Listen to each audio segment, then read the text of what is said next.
Hello everyone, Cherie here from Fanklemade. Welcome to part 2 of how to create stickers and labels. In this video tutorial, I'm showing you how to set up the mat, page, machine and registration marks in readiness for a print and cut file. I'll be talking through the best practice to achieve this. So let's get started. It's recommended that before you send the page for printing and cutting, that you remove all additional workings from your grey areas and just have your design space populated.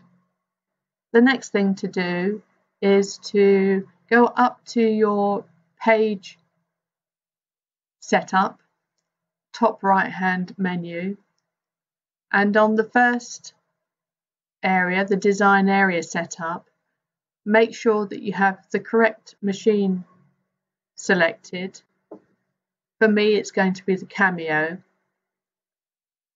the correct cutting mat, and I will be using a 12-inch cutting mat for no reason other than I have very few A4 cutting mats left, and the media size that you're going to be cutting onto.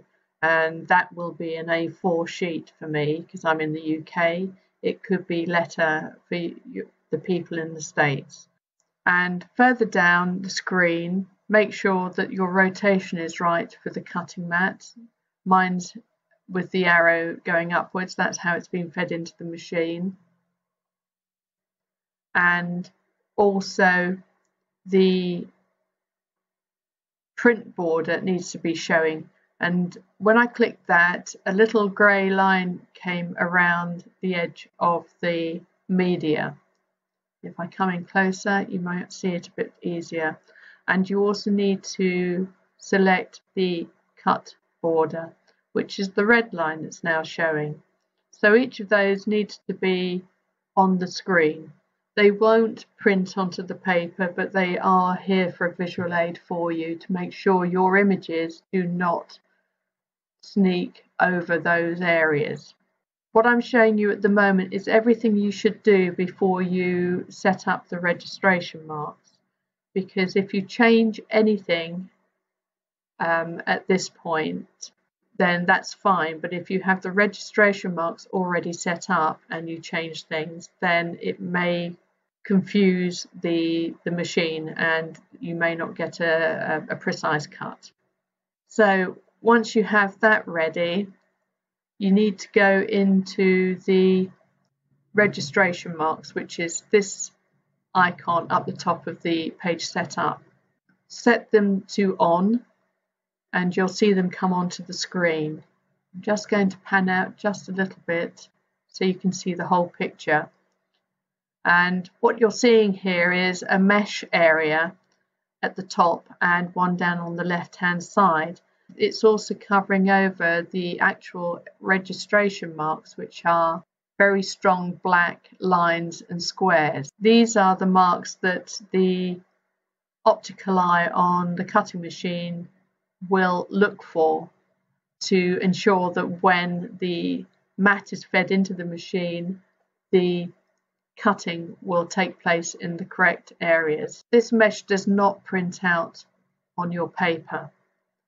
It's here as a guide, and what I'm seeing is where I've set up this particular image, it's encroaching on that mesh area. Can you see that? And we don't want that. We don't want any image to encroach on the mesh areas or over the cut lines or the print lines, nor do we want anything in this particular area between the two corners of the mesh. So I need to pan out a little bit. I've got it grouped and I might be able to just nudge it down as a whole.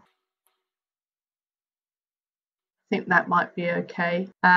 So now nothing is over the lines, but I'm looking now at the dragonfly and that's very close. So see if I can bring that over. I might have to ungroup rather than keep moving everything. So I'm going to just ungroup it for a moment.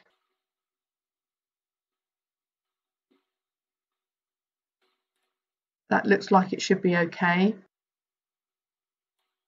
Silhouette also suggests that you go through the exercise of restoring the defaults on the registration mark. I'm going to do that. This is probably because if you've used the registration marks manually, because you were having problem getting a good cut, it may have kept those settings, and you want to make sure that what you see here is what you get on the screen. So hit restore, it sets it up in their original positions.